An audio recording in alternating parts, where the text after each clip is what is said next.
We might do a feature outside here. We're gonna change some things around. We're gonna clean the pond this week and redo some things out here.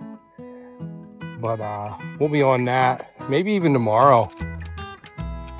I see the frogs are active. There's a couple koi in there. You can't really see them because it is a mess.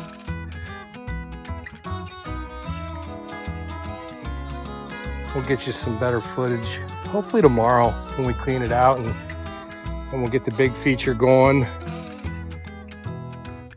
We gotta do a little repair before we fire that up, but pretty simple. We might put the basalt columns out in here. It's kind of got away from us over the years, but we're gonna make like a little sensory garden or something along those lines.